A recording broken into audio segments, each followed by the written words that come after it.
And welcome to Houston Newsmakers Extra. I'm joined by Houston Community College Chancellor Dr. Cesar Maldonado. We've been talking about HCC getting into action this fall. Like so many other institutions of higher learning, it's changing. Dr. Maldonado, we're talking about the various plans that you have in place here, including the Flex Campus. How concerned are you about the quality of education your students are going to be receiving? I remember when I was considering going to Arizona State University or Monterey Peninsula College, community college at that time. And I look back on that and I think that I would have been better served had I gone to the community college because I could have gotten a better start, I think. How concerned are you about the quality of education that your students will get under these current conditions? Well, no doubt there's some challenges for our students because of the change in modality, but the quality of our faculty isn't changing. They are stepping up, they're being trained to connect with students in a remote mode. They're committed to doing it. So I'm not concerned at all about the quality of the instruction. I am concerned about making sure that students know that we have the resources to help them. And when we open up, that we're safe. We're doing screening. We will be doing screening for those students, anyone coming to our campus. We offer tuition that is affordable, and the quality is the same as it's been in the past, and it's such that certainly the universities accept our courses in transfer. So you mentioned to me that in-person classes may get back into play as of October, and you're going to be doing the screening and so forth that's necessary to make that happen. What are your plans in place should you have positives that show up on campus? How are you prepared to back down from in-person classes? What's your plan in place at this point? Well, we're going to comply with the CDC guidelines and our screening and our response to any positive tests that happen in our classroom, which means we will, under current guidelines, shut down the classroom. We'll do the sanitary response in terms of the cleaning, and we'll do the necessary shelter in place quarantine. We'll ask our students to do that. We're again going to be committed with quality, with trained individuals doing the screening, and we're going to be enforcing it very strictly. So we'll be following the judge's code system in terms of opening and closing. As we opened in the summer and we had a couple of positive cases, and we responded along the CDC guidelines, and we're able to make sure that we stayed connected with our students, but also ensure their safety.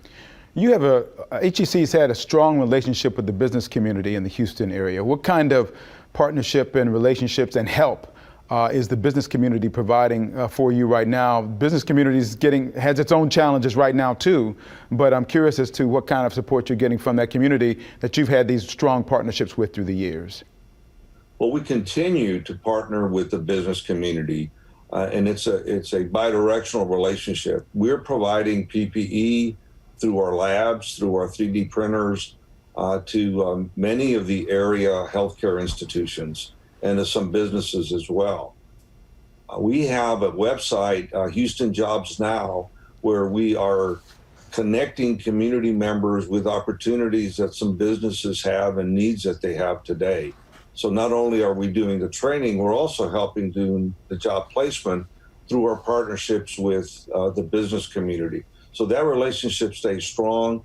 There are changes in the business community's needs, but we're working with them to provide them with the workforce that they need. That's a wonderful example of how HCC is different from almost any other educational experience where you are actually providing PPE for the community. That may be something that a lot of people weren't aware of. We were instrumental in putting together a collaborative of other colleges and some private companies as well to be able to collectively produce PPE in a scale that is helpful to our healthcare organization. So we're very proud of that. So you just barely getting your new board of trustees into place. You had November, you had elections coming, and now you got everybody in place. How are those relationships shaping up? How is that working? Because everybody's got a whole different way of communicating now, and you've got to do that with people who you may not have known really well before this whole process came into play. Well, one of the things that is really positive in the relationship I have with my board is all of them are focused on students. So they might be new, they might be figuring out, learning the institution itself, because we're pretty complex, as any large organization is. But the focus is on student success. And I have nothing but support from my board members in following that charge to make sure that our students are serviced in the best way and deliver the best instruction that we can. How many campuses and how many students are you talking about at HCC typically? Well, we have 22 campuses, and here more recently on an annual basis, we have about 97,000 students. Our enrollment numbers are tracking lower for this fall, even though we would expect them to go up because of the economic slowdown. The challenges of COVID-19 aren't seeing the increases in enrollment that we expect. We do, however, expect to catch up as we get closer to opening in the fall, at late August. We are affordable, and we think we're also going to pick up some students that normally would go to university that might decide, because of COVID-19, to stay home this fall. So there are a couple of things going on that outside of education right now at HCC as well. There were some former employees who are suing HCC for $100 million. They're alleging discrimination and fraud. What's going on with that? Is there anything you can tell me about HCC's response to that lawsuit? Well, Canberra, we've responded to it, and the responses are public record. And we're very confident that the data will show that there's no merit to the allegations. Going forward here, what is your concern about your overall academic goals at HCC? You're really positive about not dropping off in terms of the academic process because of the way that you're going to be teaching kids, and I say kids, but these are adults. Typically at HCC is a different level of student that's there. Going forward here, what's the overall goal for HCC in terms of your academic goals and what you want to see for the students going forward? Have you changed them at all because of the pandemic? Well, we're really in constant change. And one of the things that we were working on right before March, right before the pandemic hit, was the use of a student communication system, databases that would allow us to connect with students in a more meaningful way by implementing artificial intelligence and looking at students' patterns and where their needs might be, and allow us to forecast how we can help students. We're still continuing with that.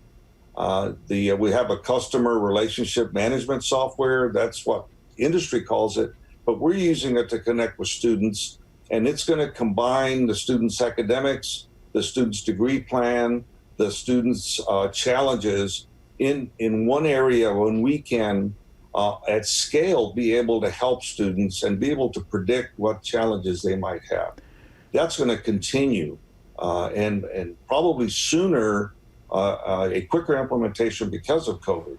And that's something that will also help our faculty be able to provide individualized support for the students. So I believe we're going to get better because of COVID and the pressure that we have, the urgency that we have to accelerate implementing some of these initiatives that we've been working on for the last couple of years. Dr. Maldonado, what you just talked about, it just solidifies why HCC is a jewel in education in this community for a number of different reasons. It is gratifying to know the kinds of things that you and your staff have put into place.